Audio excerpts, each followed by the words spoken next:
न- नमो नमः। मैं Kumar Utpal, Limca book of world record holder, 30 पुस्तकों के लेखक। आज मैं शुरू करने जा रहा हूँ wifes of king of Ashoka. मैं आपको बता रहा हूँ ऐसे सम्राट, ऐसे महान सम्राट जो महानता की परचम पूरे विश्व में ही नहीं फैलाए, बल्कि भारत को एक नई पहचान सबके सामने प्रस्तुत किया। इनकी 5 पत्नियां थीं और इस पांचों पत्नियां का क्या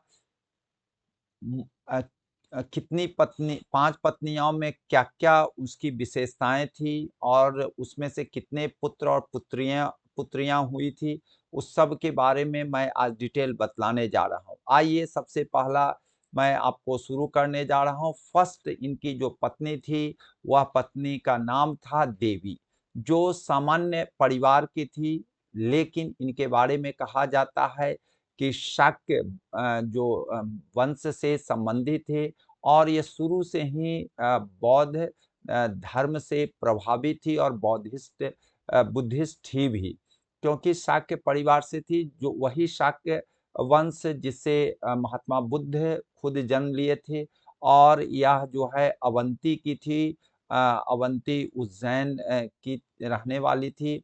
वहाँ पर सम्राट अशोक जो हैं सो बिंदुसार भेजे थे इनको वायसराय के रूप में अवंती के। वहाँ पर इनको क्या हुआ कि संपर्क हुआ और बहुत कम उम्र में, मात्र 18 वर्ष की उम्र में यह जो है विदिशा के जो व्यापारी थे, उनकी बेटी थी, उनसे शादी हो गई। और आपको मैं बता दिया हूँ, यही उनकी पत्नी है। ये सम्राट अशोक 18 वर्ष की उम्र में शादी करते हैं, ठीक है? तो इसको आप देख रहे हैं, प्रथम पत्नी जो थी देवी थी। मैं आपको बता रहा हूँ कि यही देवी जो है सो 2 बच्चे को जन्म दिए हैं। एक जो बच्चे हैं उसका नाम है, आपको बता दे रहे हैं, उनका नाम है, सबसे पहला सन कहलाता है महिंदा या महेंद्र। वह जो हैं आपको आप जान लीजिए कि आपको 285 बिफोर क्राइस्ट में उनका जन्म हुआ था। 285 ईसा पूर्व में उनका जन्म हुआ था। जब अशोक मात्र 20 वर्ष के थे, 2 साल की शादी के बाद यह जन्म इनका हुआ था, महिंदा या महेंद्र का। और 3 वर्ष के बाद जो है संघमित्रा जो बेटी उनकी थी, वह जन्म ली है देवी से। तो इसको ध्यान में रखिएगा। और यह जो है आपको संघमित्रा और यही महेंद्र आपको गए थे धर्म प्रचार के लिए, आपको श्रीलंका गए थे। आपको सभी लोगों को मालूम है कि महेंद्र और संघमित्रा, जिसके नाम से महेंद्रो आपको जहाज घाट के रूप में जाना जाता है, वहाँ से वह आपको जहाज से आपको गए थे, श्रीलंका गए थे। तो उस समय तो जहाज नहीं कह सकते हैं, नाव रहा होगा और विशाल बड़ा नाव रहा होगा, उससे वह गए होंगे, जो जहाज के समान, आज के जहाज के समान रहा होगा, उसी से गए थे। और वह लेके क्या गए थे, तो बोधि वृक्ष के डाल से जो पौधा जन्म लेता है, जहाँ पर महात्मा बुद्ध का ज्ञान मिला था, उस बोधि वृक्ष को लेकर के दोनों गए थे। वहीं पर वह जो है महेंद्र आपको वहीं पर श्रीलंका में ही रह गए, 80 वर्षों की उम्र तक वहाँ जिंदा रहे और उसके बाद मर गए। और आपको बतला देते हैं, और संघमित्रा भी 79 वर्ष तक रही और वहीं आपको धर्म प्रचार के रूप में प्रचारक के रूप में काम की, बौद्ध प्रचारक के रूप में काम की। और वह महिला संघ की स्थापना उन्हीं के द्वारा वहाँ हुआ। और आपको यह मालूम होगा कि वही संघ, महिला संघ जो है बर्मा में, आपको म्यांमार जिसको हम लोग आजकल कहते हैं, और आपको वहीं से अन्य देशों में, वह थाईलैंड वगैरह सब में गई थी, उनके ही संघ की महिलाएं, जो बौद्ध धर्म के प्रचार को खूब फैलाई है। तो मैं आपको बता देता हूँ कि यह दोनों महेंद्र महेंद्र और इसीलिए जो पटना का जो जहाँ से ये लोग प्रस्थान किए तो उसका नाम महेंद्रो रखा गया महेंद्र के नाम पर। जबकि वह फिर लौट के नहीं आए, वहीं के रह गए। इसलिए श्रीलंका में बौद्ध धर्म के प्रचार-प्रसार में इन दोनों भाई-बहनों का बहुत बड़ा रोल है। अशोक चाहते थे कि उसको ले आए और लेकिन उनको भय था कि यहाँ पर कई पुत्रों के बीच में कहीं कोई कंट्रोवर्सी हो गई, तो वह जो है वही घटना मेरे जीवन काल में जो हुआ था प्रथम जो उनके भाई थे सुशीम की हत्या हुई थी, तो इस सब से वह डर करके या उनके कुछ जो मंत्री थे उनको सुझाव दिया कि इनको मत बुलाइए, तो वह वहीं के बन के रह गए। तो यह आपको बता रहे हैं, यह बहुत ही आंतरिक और बहुत ही शोध के बाद मैंने इतनी सारी चीज़ें आपको बतला रहा हूँ। यह कहीं नहीं मिलेगा और यह आजकल जो है मौर्य साम्राज्य में विशेष करके अशोक से संबंधित बहुत प्रश्न पूछे जाने लगे हैं, कि आपको बता दे रहे हैं 2 ही पूरे भारतीय इतिहास में 2 ही राजा के नाम के साथ ग्रेट लगा।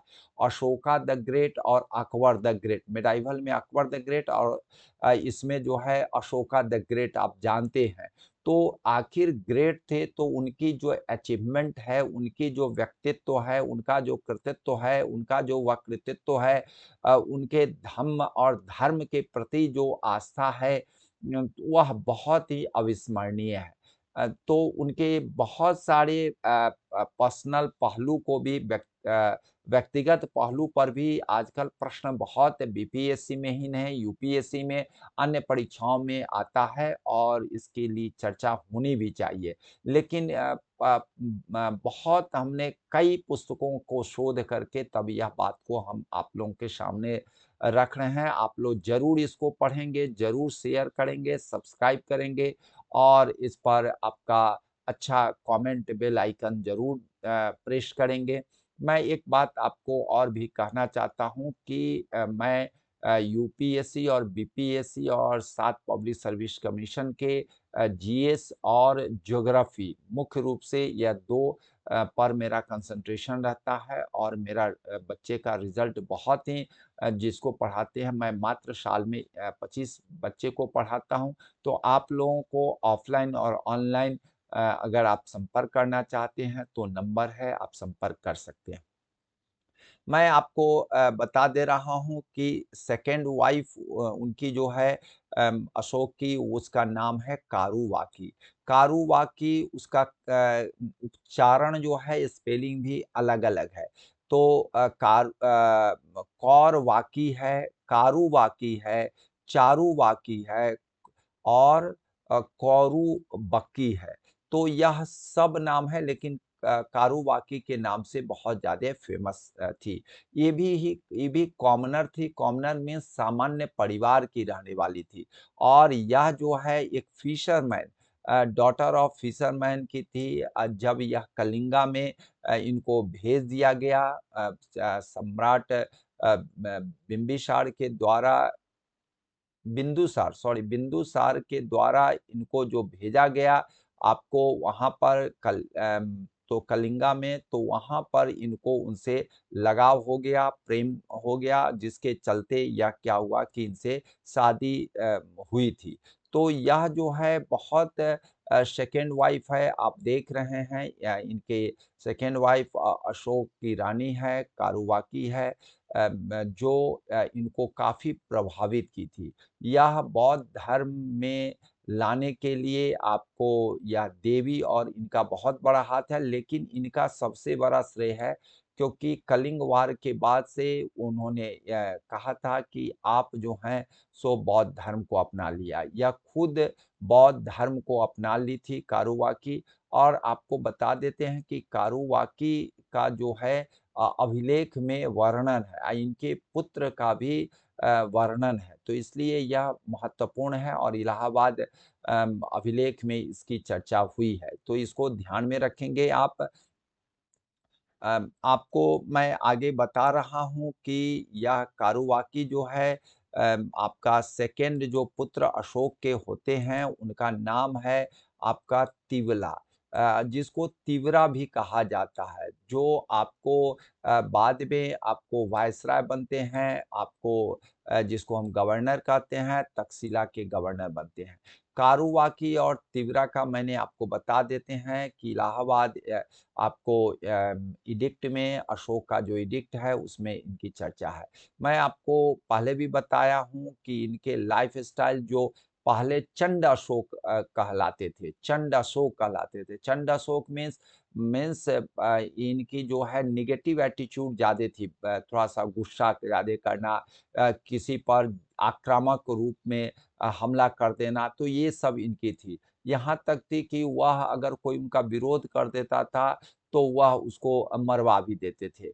तो इस तरह की उनकी थी, इसलिए इनका नाम जो था चंड अशोक कहा गया। लेकिन बाद में यह जो है इनकी गुड हैबिट लाइफ़स्टाइल जो हुआ बढ़िया हुआ, तो यह जो है सो आपको कारुवाकी का बहुत बड़ा माने रोल है, जिसके चलते ये नम्र हो गए और सहृदय हो गए। आप जानते होंगे कि कलिंग वार के बाद तो यह धम्म के लिए पूरे विषय में जाने गए कि इतने 84,000 पिलर बनवाना और इतने स्तूप बनवाना, यह कोई आज तक विश्व में कोई नहीं किया था, सो यह काम किए। तो धम्म के प्रति आत्मार्पण इन्होंने कर दिया, आत्मा से अर्पण किया, तो यह एक बहुत बड़ी बात है। कारुवाकी को तो मैंने आपको बता ही दिया है कि वह सन्यासिनी की जीवन जीने लगी और वह जो है आपको देवी भी आपको मैं बता दें बौद्ध धर्म से संबंधित शाक्य वंश से उनका रिलेशन था, तो भी बौद्ध बुद्धिस्ट हो गई और ये भी बुद्धिस्ट और सन्यासिनी हो गई कारुवाकी। मैं आपको तीसरी वाइफ़ के बारे में बता रहा हूँ, तीसरी वाइफ़ उनकी जो थी रानी पद्मिनी थी। रानी पद्मिनी जो थी यह तीसरी वाइफ़ है, जो कहा जाता है कि रॉयल फैमिली की हैं। यह रॉयल फैमिली की हैं, तो इसको ध्यान रखिएगा और यह जो हैं मदर ऑफ सन कुणाल हैं। मीन्स अशोक के जो यह जो है तीसरी वाइफ़ हैं रानी पद्मावती, रानी पद्मावती जो हैं सो अशोक की माँ थी, वो भी उनकी पोजीशन भी थर्ड है और पुत्रों में भी आपको कुणाल का जो है सो तीसरा पोजीशन है, तो इसको ध्यान में रखिएगा और यह आपका महेंद्र और तिवला से यह छोटे थे। पद्मावती के जो रॉयल बैकग्राउंड था इसलिए इनका पोजीशन जो था रानियों में अच्छे पोजीशन पर यह थी। लेकिन यह बहुत कम दिन तक ज़िंदा रहे, अशोक को बाल्यकाल में ही छोड़ के वह काल कवलित हो गई, मीन्स उनकी मृत्यु हो गई।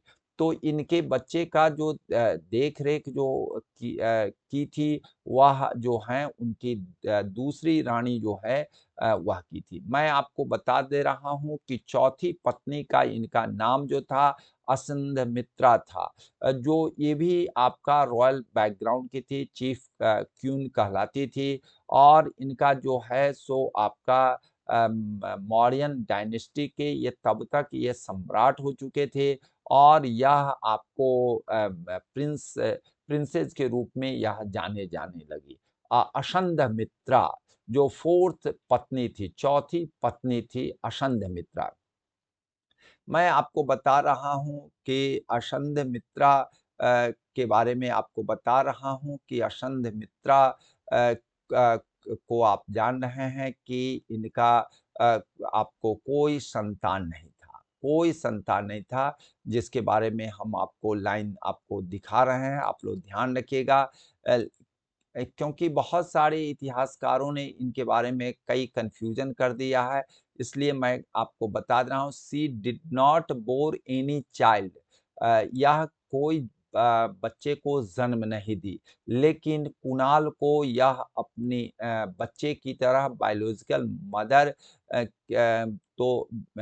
बायोलॉजिकल मदर के रूप में वह केयर करती रही उनको।